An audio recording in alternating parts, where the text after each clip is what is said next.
Bismillahirrahmanirrahim. Assalamualaikum warahmatullahi wabarakatuh.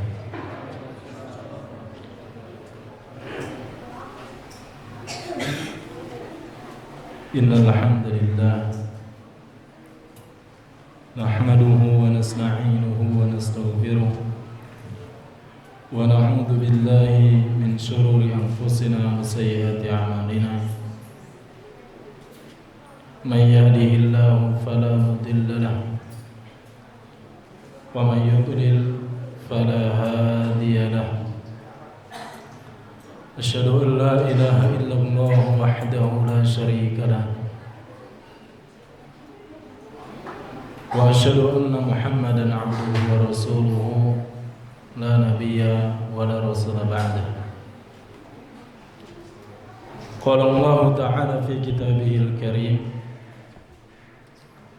يا أيها الذين آمنوا اتقوا الله حق تقاته ولا تموتن إلا وأنتم مسلمون. يا أيها الناس اتقوا ربكم الذي خلقكم من نفس واحدة وخلق منها زوجها وبث منهما رجالا كثيرا ونساء واتقوا الله الذي تساءلون به والأرحام إن الله كان عليكم رقيبا. فإن أصدق الحديث كتاب الله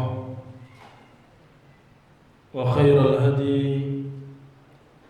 هدي محمد صلى الله عليه وسلم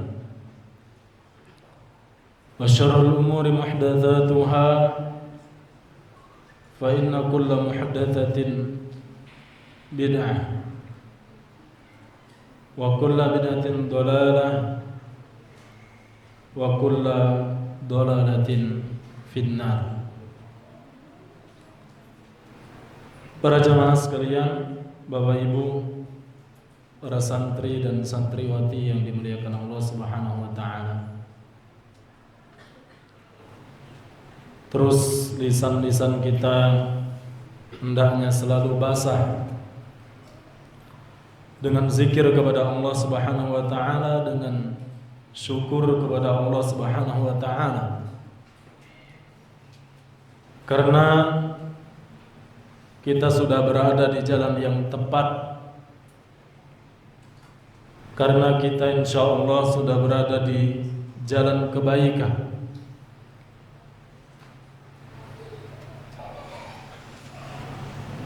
Apabila Allah Subhanahu wa taala menginginkan kebaikan bagi seorang hamba, yufaqihu fid din. Allah akan pahamkan kepadanya ilmu agama. Allah akan beri taufik kepadanya untuk cinta kepada ilmu. Allah akan berikan kemudahan hatinya untuk condong kepada majelis-majelis ilmu. Yufaqihu fid din.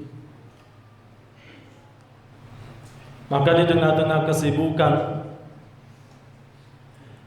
manusia di hari-hari ini, Allah Subhanahu wa taala masih menggerakkan hati kita untuk bisa datang ke majelis ilmu. Ya Allah, bersyukur.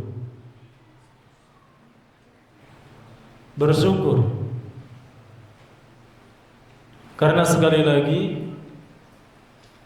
Nabi mengatakan bahwa apabila Allah menginginkan kebaikan bagi seorang hamba, yufaqihu fid din. Dia akan tahu ini halal, ini haram. Dia akan tahu keutamaan sholat subuh. Dia akan tahu keutamaan sedekah. Dia akan tahu keutamaan birrul walidain. Dia akan tahu hak-hak tetangga. Dia akan sibuk memberikan hak pasangannya tanpa kemudian sibuk meminta hak.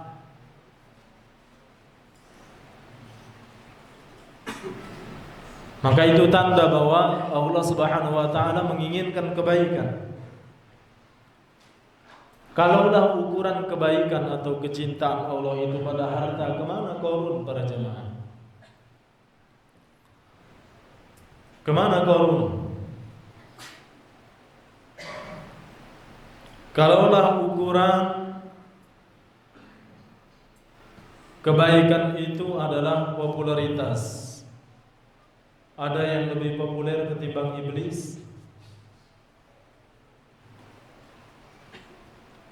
Bahkan non-muslim pun tahu iblis. Kurang populer apa?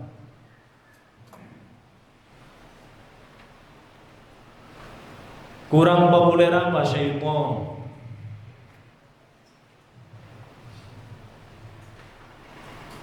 Maka seperti yang kami katakan tadi Bapak Ibu, ayu-ayuku yang ada di belakang, para ummahat, bahwa insya Allah kita sudah berada di jalan yang tepat. Nikmat mana lagi yang mau kita cari? Anak menuntut ilmu, kita ikut kajian.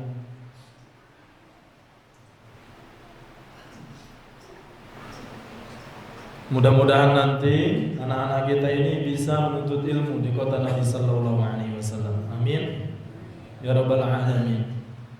Kita orang tua umroh atau haji, ketemunya anak lagi nuntut ilmu di sana. Mau cari nikmat mana lagi?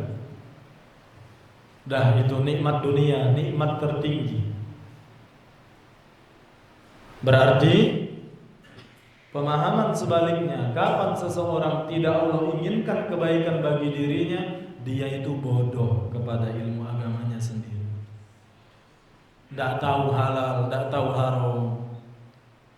Udah umur 70 tahun, tidak pernah dahinya nempel ke tempat sujud, kecuali hanya Idul Fitri dan Idul Adha. Ini tanda-tanda keburukan. Maka untuk hal yang seperti inilah harus kita syukuri para jamaah yang dimuliakan Allah Subhanahu wa taala. Nikmat hidup di atas ilmu. Baik.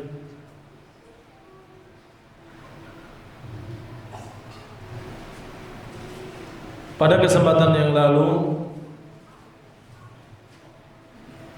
kita telah membahas hadis yang dibawakan oleh sahabat Anas,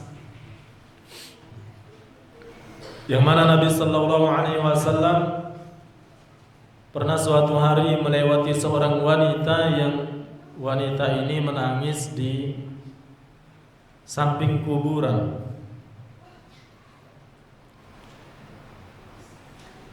Nah, faedah-faedahnya juga sudah kita bahas. Kita akan masuk kepada hadis setelahnya.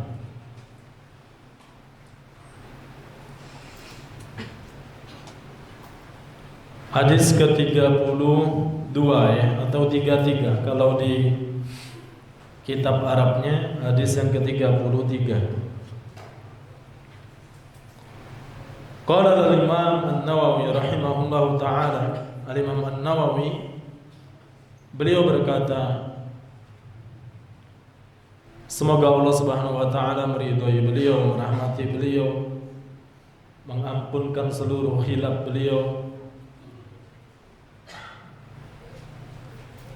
Dan sekali lagi para jamaah, kita belajar dari satu sosok yang sangat-sangat spesialis di bidang ilmu. Makanya itu kita timbul rasa tenang, tentram ketika kita pergi ke satu sosok yang mumpuni, spesialis di bidang. Ada dokter, masya Allah, di rumah sakit A misalkan, di sana banyak dokter spesialis mata. Dokter ini ternyata setelah dilihat profilnya itu 5 tahun pengalamannya. Dokter ini di bidang yang sama, dia pengalaman di bidang itu spesialis 15 tahun. Ngelihat lagi dokter yang satunya ternyata sudah 40 tahun. Milih mana, Bapak Ibu? Milih mana? Pasti kita ini dokter yang terakhir ini prakteknya jam berapa? Kenapa tidak milih dokter pertama, kedua? Karena ada rasa tentram. Pengalamannya sudah 40 tahun. Maka kitab Riyadhus Shalihin ini kita sudah pernah bahas sebelum masuk ke dalam kitab Riyadhus Shalihin. Biografi beliau sudah kita bahas. Bagaimana beliau cuma berumur kurang lebih 40 tahun, tapi hampir 100 kitab yang beliau karang. Kemudian umur beliau 40 tahun sibuk karena ilmu, sampai mohon maaf nggak sempat menikah. Berarti ini satu sosok nggak main-main gitu. Maka sekali lagi bersyukur beliau sudah lama wafat, tapi kita alhamdulillah sekarang sudah sampai bab sabar. Niat, taubat, sabar, berarti ini bab yang ketiga. Mudah-mudahan belum sampai selesai bab sabar ini, kita Allah kasih taufik untuk jadi orang yang sabar. Amin ya rabbal alamin.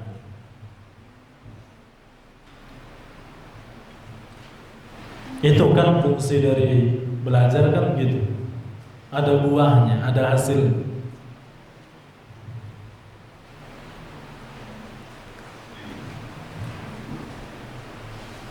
Wa an Abi Hurairah, dari sahabat Abu Hurairah,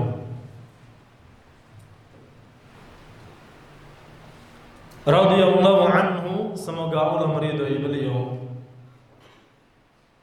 Abu Hurairah sudah sering kita melewati hadis yang beliau bawakan dan kita sudah bahas beliau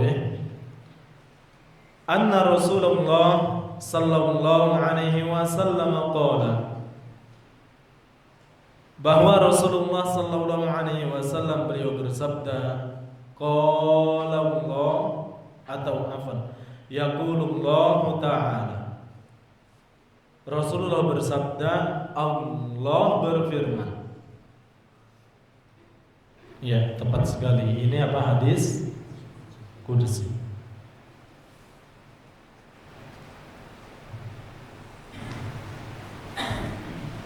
Baik, yang mengarang kitab ini spesialis. Kemudian yang membawakan Rasulullah, kurang spesialis apa lagi satu sosok ini. Kemudian beliau menukil firman Allah. Allah, man huwa Allah, siapa itu Allah? Rabbul alamin. Maka ini surat cinta dari Allah Jalla Jalaluhu, didengarkan.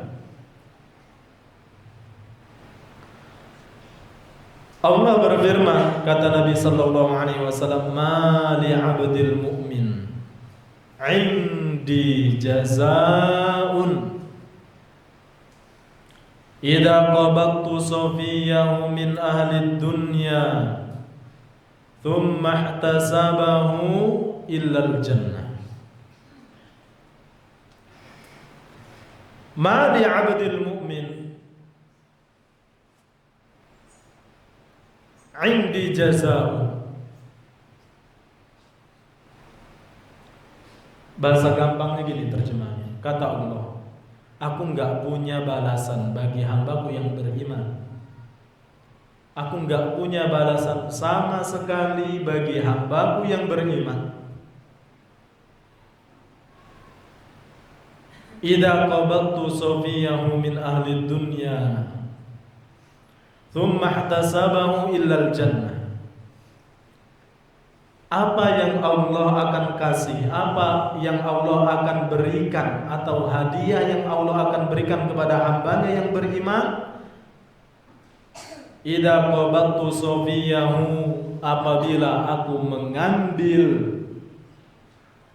safiyahu, kekasihnya, min ahli dunya, dari penduduk dunia, thumma ihtasabahu, disebabkan ku ambil kekasihnya itu, kata Allah, thumma ihtasabahu, dia berharap ganjaran dari Allah, maka ganjaran yang akan aku berikan, kata Allah, illal jannah, kecuali surga. Syekh Shalih Al-Utsaimin,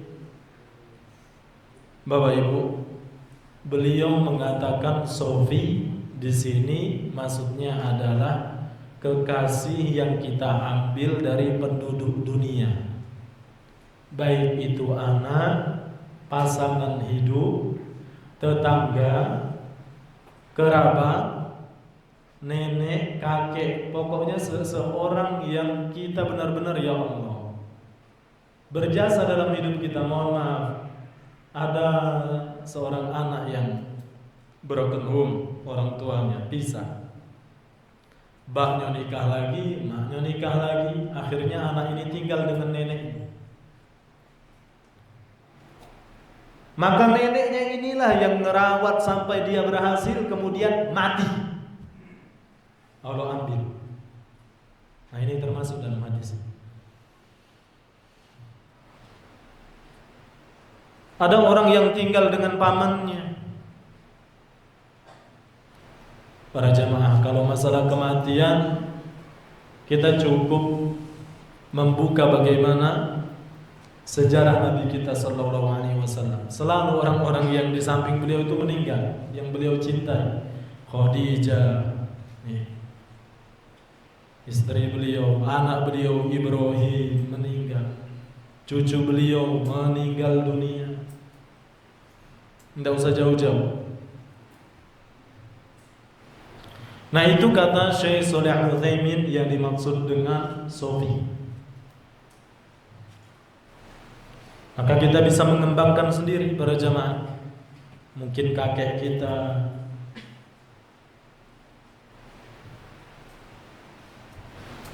kata Allah Subhanahu wa taala, tidaklah hambaku yang beriman, hamba yang beriman,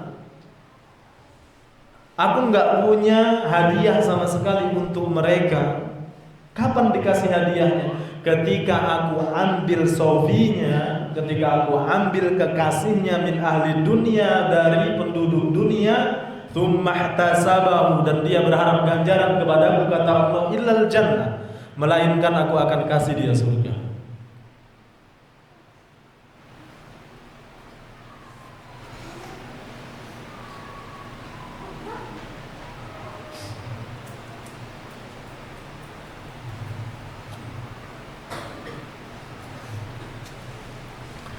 Baik.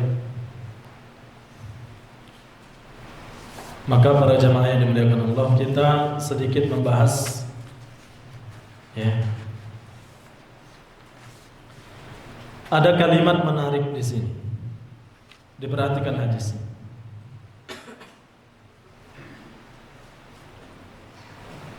Allah Subhanahu wa taala mengatakan dengan kalimat idza qabattu,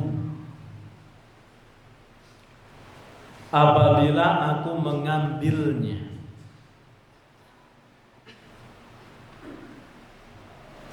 Allah enggak mengatakan apabila orang yang dia cintai dari penduduk dunia meninggal dunia, enggak.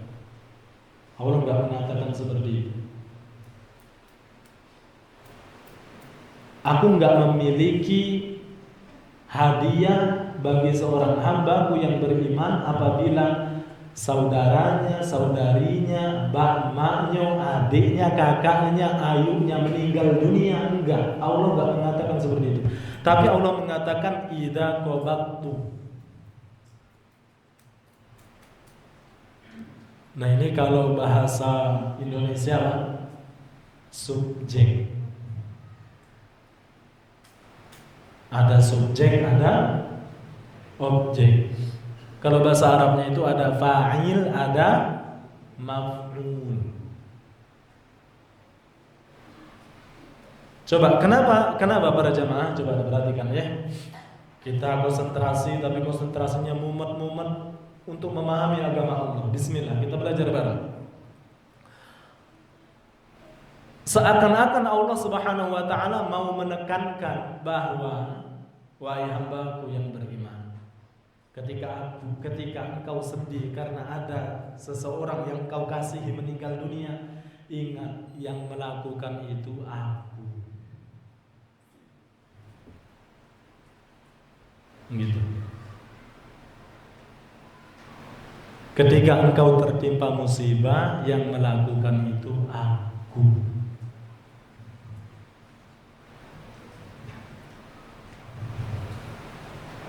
Ayat yang sering kita baca, Pak. Wattini wazzaitun wa turi sinin wa hadzal baladil amin. Ayat yang terakhir apa? Alaihissallahu bi ahkamil hakimi. Bahasa bebasnya apa terjemahnya? Allah itu sebaik-baik sutradara dalam hidup.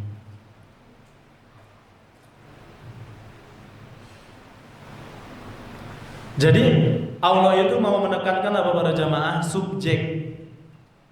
Allah mengenalkan dirinya. Mau sesedih apapun kakek engkau, kau sudah dari kecil tinggal sama kakek kau, gua ambil, kata Allah. Aku ambil. Itu seakan-akan Allah mau mengingatkan kita dalam firman-Nya ini, ingat, walaupun engkau sedih, yang ngambil itu aku. Man ana, siapa aku? Allah mau memperkenalkan diri. Subjek yang Allah ingin tekankan di sini para jamaah.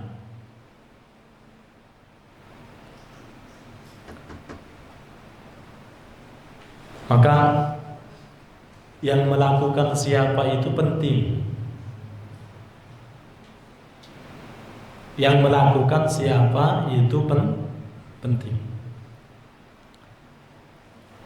Kalau ada orang tua marahin anaknya, perbedaannya sangat jauh antara orang tua dan anak. Bagaimana itu, Ustaz? Orang tua ketika memarahin anaknya, insya Allah kebanyakan fil ghalib, kebanyakan itu pasti untuk kebaikan. Tapi anak belum secepat itu merespon bahwa ini untuk kebaikan. Enggak, lama dia untuk merespon itu. Begitupun dengan ustaz kepada santri. Kadang loading dulu dia. Nah, kapan anak itu bisa menerima ridho dengan keputusan orang tuanya? Ketika dia mulai menyadar, oh ternyata bapak saya mau menginginkan saya kebaikan seperti ini dan seperti ini. Nah, terkadang kapan anak itu menyadari para jamaah? Ketika bahkan mungkin mohon maaf emaknya sudah wafat baru sadar. Ya Allah, anak baru sadar, ya Allah, wajar ternyata ini ya bapak saya dulu ngelarang saya kayak gini. Anak perempuan mungkin baru menyadari, ya Allah, pantesan saya nggak boleh keluar malam di atas jam 9. Baru nyadari kapan? Mungkin ketika ibu bapaknya sudah meninggal dunia baru sadar. Nah, seharusnya pola orang yang beriman, apapun hentaan Allah, apapun takdir Allah yang Allah berikan kepada dia itu udah sadar duluan. Bahwa siapa yang melakukan, bahwa siapa yang mentakdirkan, Allah Subhanahu wa taala.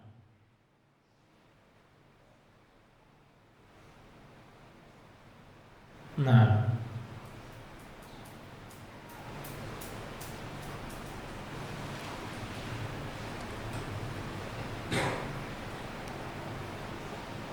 baru sadar ketika abi uminya sudah meninggal, baru sadar.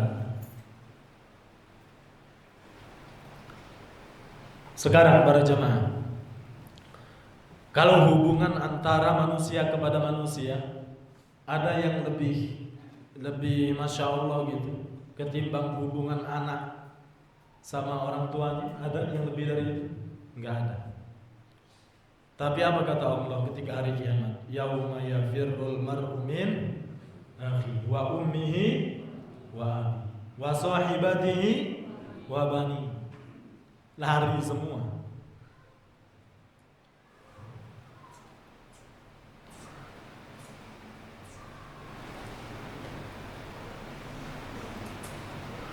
Pernah suatu hari Rasulullah sallallahu alaihi wasallam mempermisalkan, bertanya kepada para sahabat, Karena ada seorang ibu menangis-nangis dia kehilangan anaknya, takut mungkin kena mara bahaya. Ternyata kata Nabi sallallahu alaihi wasallam, la Allah arhamu bi ibadihi min hadhihi bi waladiha. Allah itu lebih sayang kepada para hambanya ketimbang ibu ini kepada anaknya. Cuma itu tadi, kita ini kan hamba Allah yang nggak tahu bahwa semua ketetapan Allah itu pasti baik.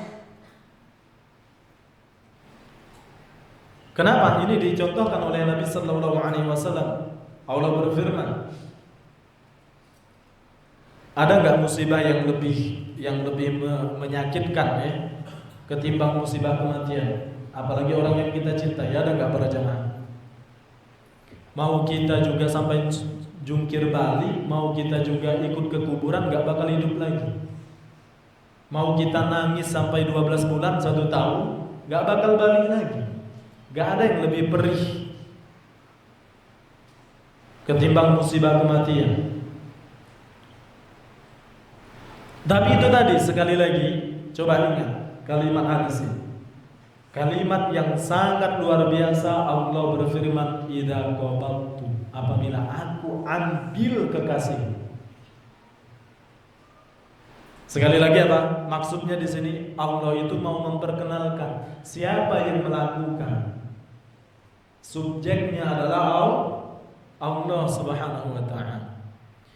Misal ya ibu-ibu, Masya Allah, tahu-tahu jalan di pasar, ya, jalan di pasar lagi belanja, udah dapat izin sama suaminya lagi keluar, Mas, Kak, izinnya mau ke pasar belanja. Ya siapa yang ngamanin? Ini sama temen. Ya sudah, enggak apa-apa. Sudah izin sama suami. Tahu-tahu di tengah-tengah pasar ada yang ngerangkul. Bapak Ibu, ibu-ibu, ada yang ngerangkul dari belakang.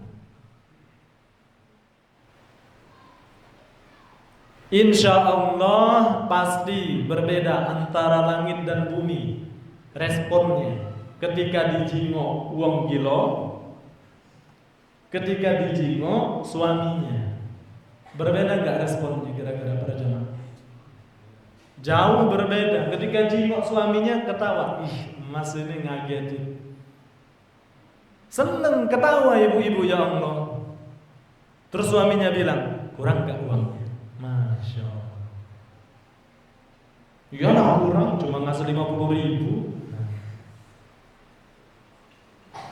Tapi kalau yang ternyata ngerangkul tadi, mohon maaf, naudzubillah ya, ternyata wong edan, langsung mencak-mencak ibu. Nah ini ternyata subjek atau fa'il itu penting gak Bapak Ibu, para jamaah? Penting. Tapi masalahnya kenapa kita, ya ini berbicara untuk diri sendiri, kita belajar bareng, kita saling menasehati ya, tanasuh. Kenapa kita itu sering protes terhadap takdir Allah? Karena kita tuh tidak begitu kenal sama Allah.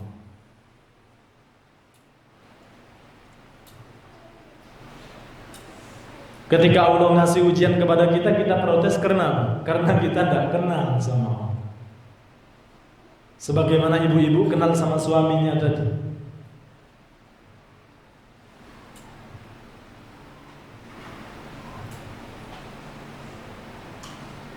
Lama santri-santri nggak dijenguk, misalkan sudah 3 bulan. Ternyata abinya kesini, wah ya Allah seneng. Karena apa? Kenal ini abi saya, ini orang tua saya. Coba pahami betul para jemaah, apapun ujian yang Allah timpakan kepada kita, kita ingat kalimat ini. Allah fa'iluhu, Allah yang melakukan.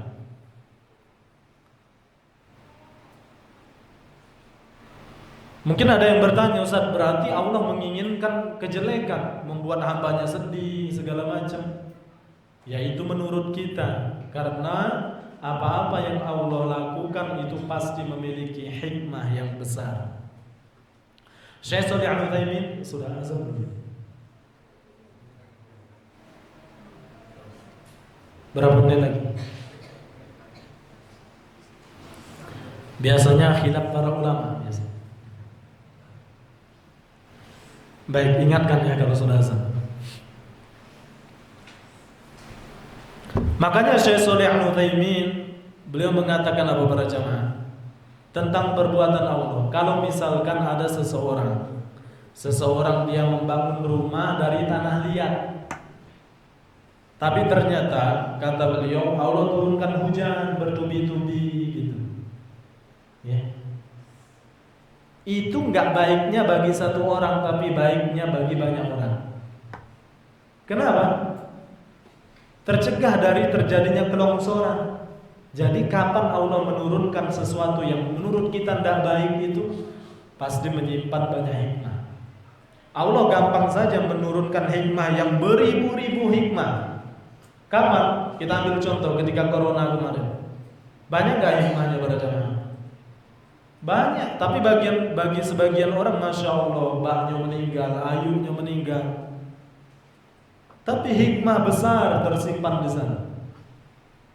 Kita malah pening dengan apa? Teori konspirasi, buatan Yahudi apa segala macam. Kita cukup mentok ini takdir Allah. Gak mungkin gak terjadi apabila sudah Allah takdirkan. Itu buatan orang Cina segala macam. Ngapa pening kepala? Itu bukan urusan kita. Kita dokter bukan. Nah, baik. Jadi para jamaah, apa? Fa'il atau subjek itu apa? Penting sekali. Kita harus pahami itu. Bahwa yang melakukan adalah Allah Subhanahu wa taala.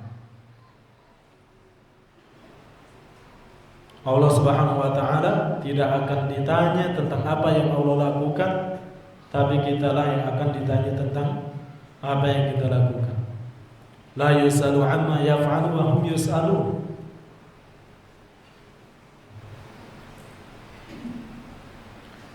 Misalnya bapak kita ngomong kepada kita, ya sedikit lagi. Bapak kita atau ibu kita ngomong kepada kita, "Nak, kamu itu telat terus ke masjid gini, gak pernah baca Quran." Ya kita dengar kita dia, "Iya Pak, jazakallahu khairan. Pokoknya mulai sekarang saya berubah." Nah itu respon kita. Karena yang menasehati bapak ibu kita. Coba kayak kalau yang menasehati adik kita, kakak ini yang gak pernah baca Quran, telat terus gini. Pasti respon kita lain. Nah, taibada wallahu a'lam. Kita lanjut setelah azan insyaallah. Wabillahi taufiq.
حي على الصلاة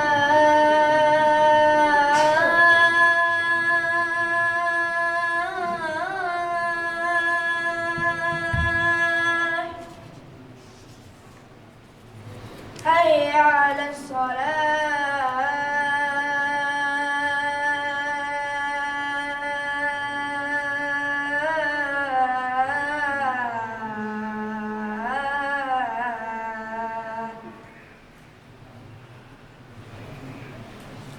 حي على الفلاح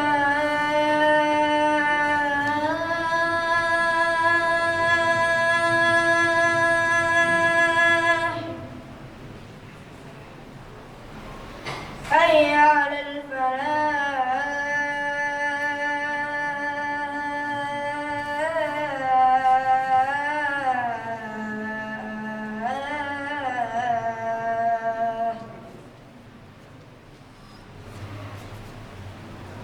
الله أكبر الله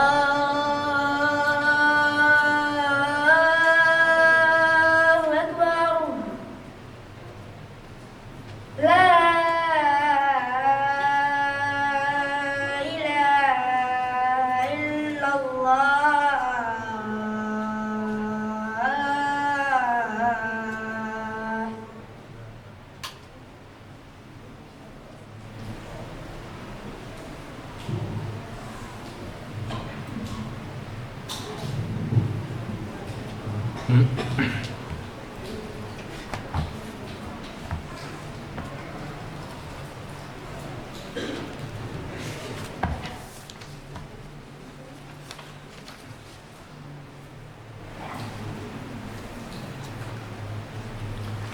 Baik.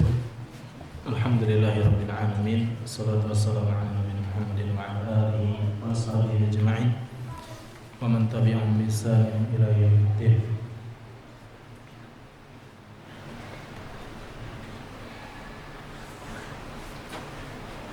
Nah, jadi kalau nasihat itu datang dari bapak ibu kita akan terima insya Allah.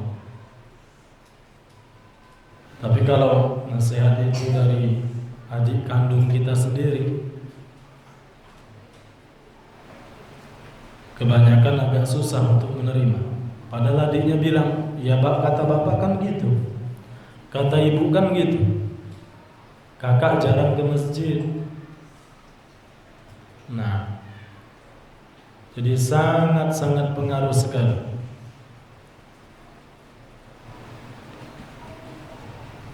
Maka wajar apabila dikatakan oleh sebagian para ulama, orang yang paling bahagia adalah orang yang paling kenal dengan Rabb-nya, paling kenal dengan Allah Subhanahu wa taala.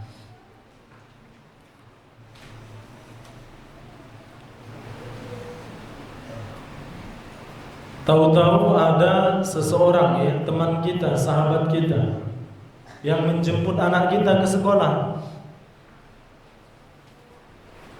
Ketika kita sekolah, ternyata anak kita nggak ada lagi. Pas kita lagi susah-susahnya dihubungin oleh sahabat kita.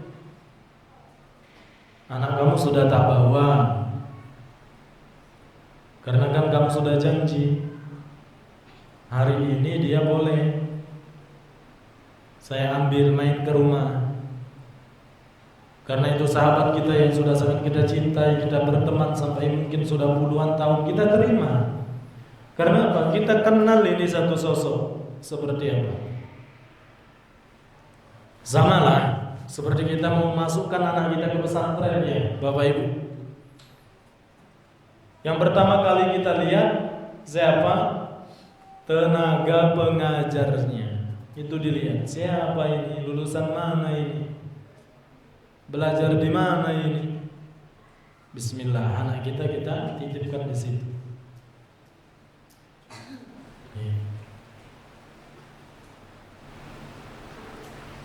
Nah,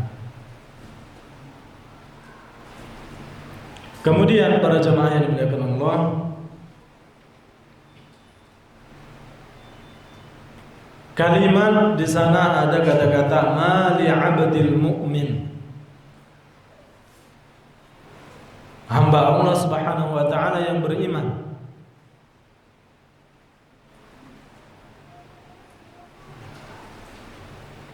Di sana ada kata-kata abdun atau hamba. Hamba itu kita artikan sebagai budak. Budak itu seharusnya harus nurut sama apa? Sama tuannya. Nah, masalahnya kita ini ketika ditimpa musibah, ditimpa Allah takdirkan ujian kepada kita, kita itu ngerasa bukan hamba. Ngerasa bahkan naudzubillah seharusnya Allah yang harus nurut dengan kita. Nah, ini yang bikin kita susah. Kenapa sih Allah? Nah, berarti kenapa sih Allah? Berarti di sana tersimpan, terselip kata-kata seharusnya Allah gini.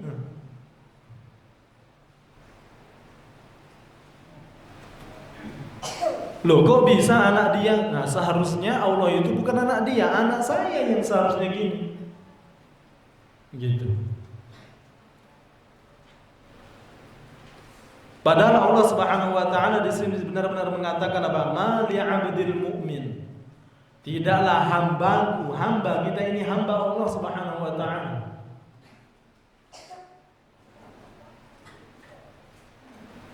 Kita budaknya Allah Subhanahu wa taala. Kutiba alaikumul qital wa huwa kurhul lakum. Telah diwajibkan kepada kalian berperang dan kalian gak suka peperangan itu. Tapi karena kita hamba Allah, budaknya Allah, Allah melanjutkan firman-Nya, kata Allah, wa asa an takrahu syai'an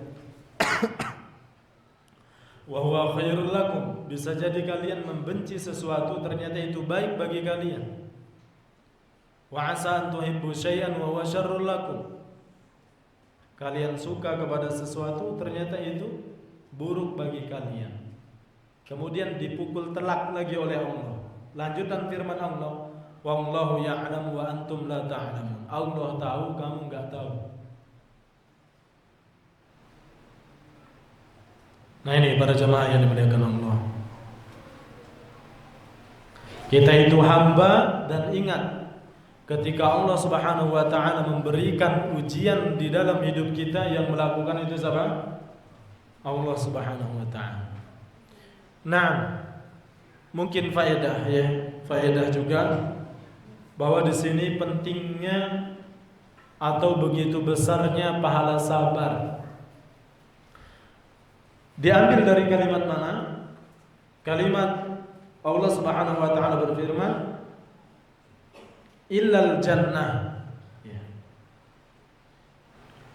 bahwa hamba-hamba Allah yang beriman, yang mereka Allah coba, Allah uji mereka dengan Allah mengambil orang yang dia cintai, tsumma ihtasabahu, dia berharap ganjaran kepada Allah.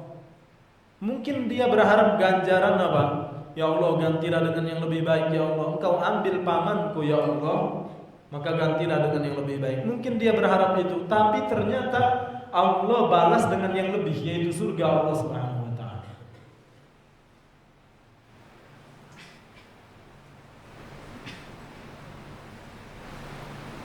Tadi ayatnya apa? Yauma yafirrul mar'u min akhi wa ummihi wa abi wa sahibati wa bani likullin ri'im minhum yawma idin sya'nu yughni.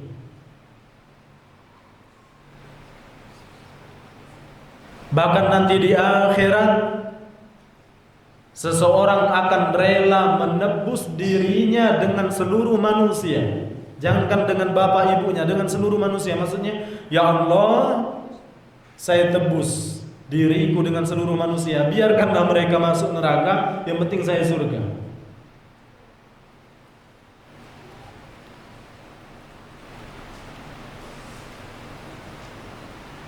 Kita rela mengorbankan ibu bapak kita, yang penting kita masuk surga.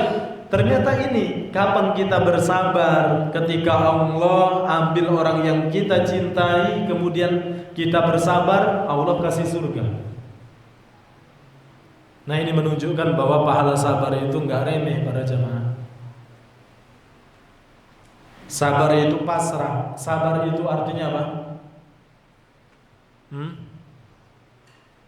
Sabar itu artinya menahan.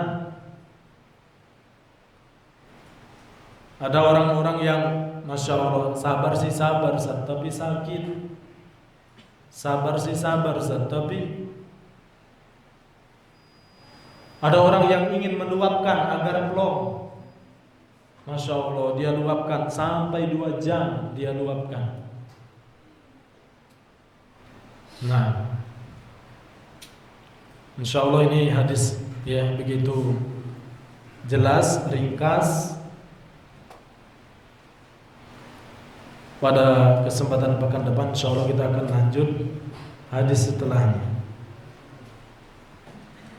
Nah,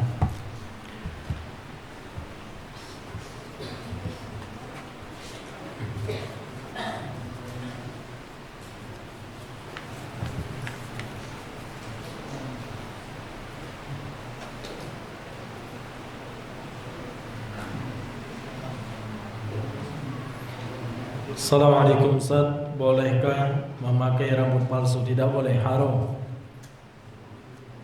Itu termasuk dari menyambung. Allah Subhanahu wa taala melaknat al-wasil wal muwas, orang yang menyambung dan minta disambungkan. Mencukur habis alisnya, kemudian diganti ya, dengan pensil warna merah lagi, ya, nggak boleh. Cuma ini ada 2 kategori. Kategori pertama menghilangkan aib. Kategori kedua tazayyun, yaitu memperindah. Ini yang tazayyun ini yang tidak diperbolehkan. Kalau itu menghilangkan aib, tidak masalah. Nah, kalau misalkan rambutnya sudah habis ya kan, kemudian pakai wig, ini namanya tazayyun, untuk memperbagus. Nah, ini dilaknat, tidak diperbolehkan. Nah,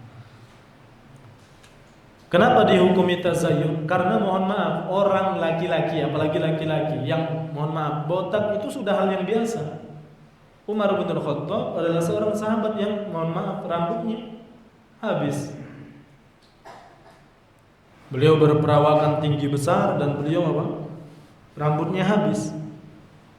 Bahkan Al-Imam Masjidil Haram yang hari ini masih hidup ya, Syekh Sudais, habis beliau botak.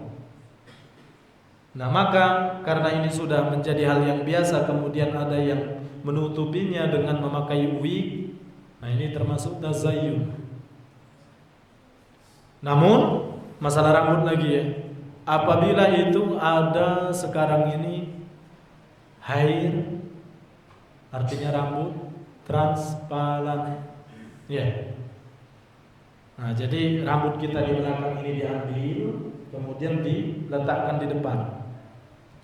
Nah, ini tidak dihukumi tazayyun, itu i'adatu khalqillah, itu mengembalikan ciptaan Allah, maka ini diperbolehkan. Ini 2 hal yang kontradiktif, berbeda hukum ya. Tapi yang bikin bingung itu gimana? Jangan saja ngambil rambut orang, habisnya rambutnya ngambil rambut uang transparan. Nah,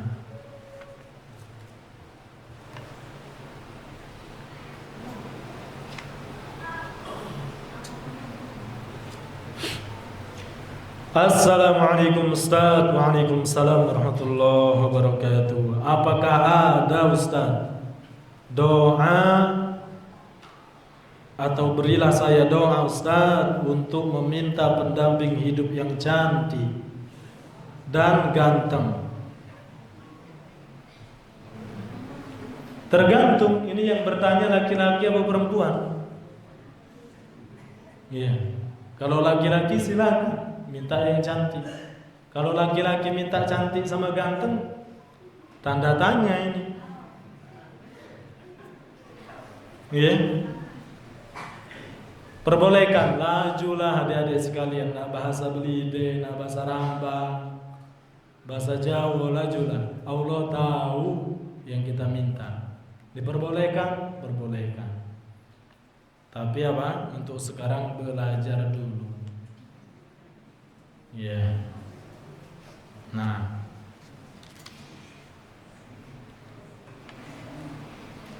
Baik, kalau boleh saya jawab lagi. Jangan minta yang cantik dan ganteng,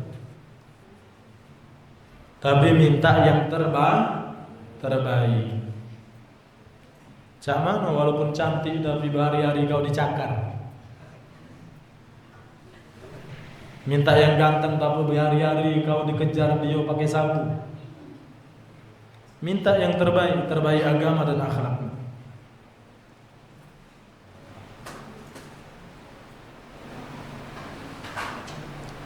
Ustaz, apa hukum memanggil nama orang dengan panggilan nama hewan? Insyaallah.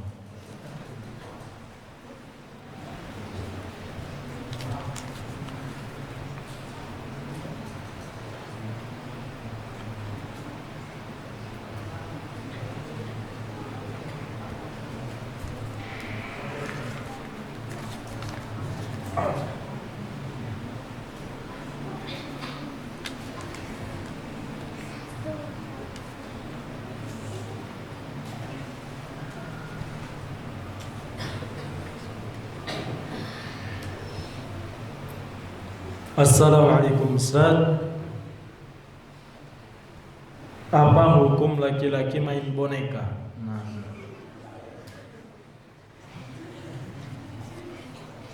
Ya, tolong para ustaz ya dikondisikan, diperiksa lagi lemarinya. Jangan-jangan ada yang nyimpan boneka ini.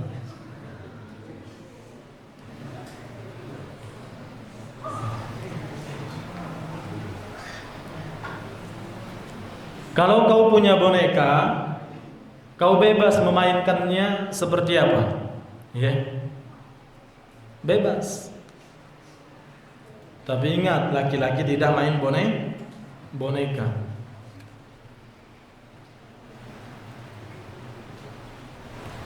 Nah, tidak boleh, haram. Di dalam hukum Islam cuma ada apa? Az-zakaru wal untha, cuma ada laki-laki dan perempuan, enggak ada yang laki-laki bertulang lunak, enggak ada.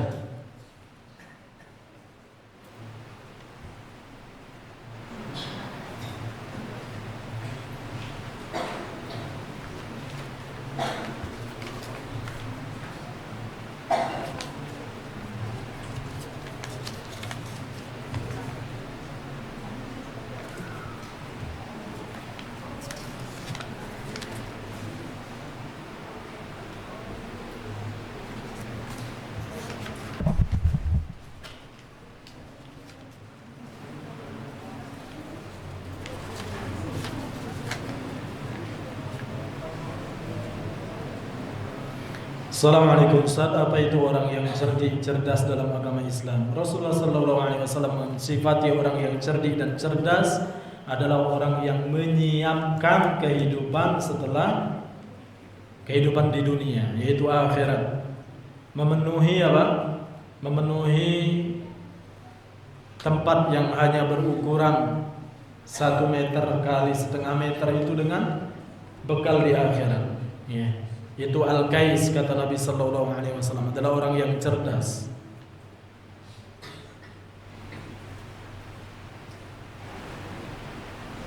Apakah boleh kita tidak membaca zikir sebelum tidur? Cukup insyaallah. Kalau lupa karena terlalu panjang mungkin cukup dengan apa? Bismikallahumma amutu wa ahya. Namun jangan pernah meninggalkan apa? Zikir setelah solat asar, yaitu zikir pagi dan petang. Kemudian solat maghrib itu ada zikirnya.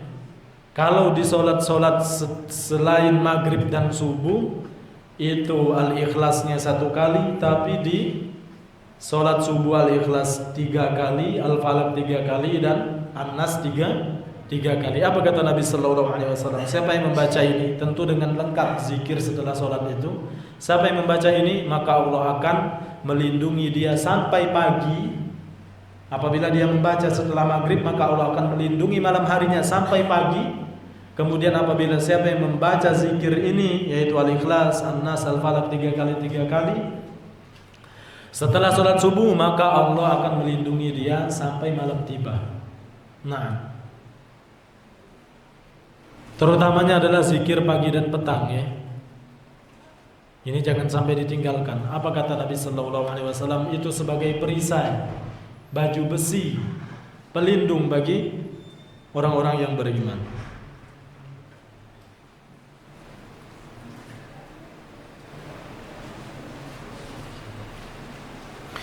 Assalamualaikum Ustaz. Kenapa ada hadis palsu dan hadis lemah? Padahal semua dari sahabat Nabi Muhammad sallallahu alaihi wasallam, bukan dari musuh Nabi. Kenapa ada Ustaz?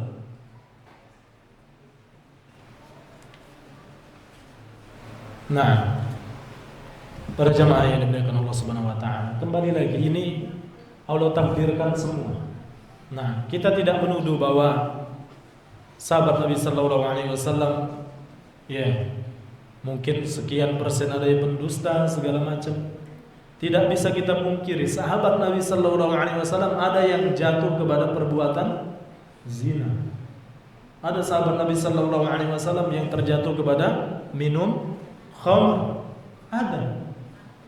Apalagi memalsukan hadis Nabi sallallahu alaihi wasallam. Fitnah terjadi tentu saja dengan hikmah yang besar yang Allah inginkan. Apalagi di zaman kita sekarang, Masya Allah, ada yang dengan sadar katanya Nabi hadir, ada yang mau naik mobil diikutin Nabi. Tentu terjadi semua karena hikmah yang besar yang Allah inginkan. Nah, makanya semangat untuk belajar, mengenali mana hadis yang dhaif, hadis yang palsu, mungkar. Mungkin ini yang bisa Anda sampaikan, semoga yang sedikit ini bermanfaat. Dan anak ingin titik beratkan lagi, mudah-mudahan mulai dari sekarang, apapun yang terjadi di dalam hidup kita, apapun pokoknya, entah itu dalam keluarga kita atau keluarga orang lain, ingat, itu yang melakukan siapa?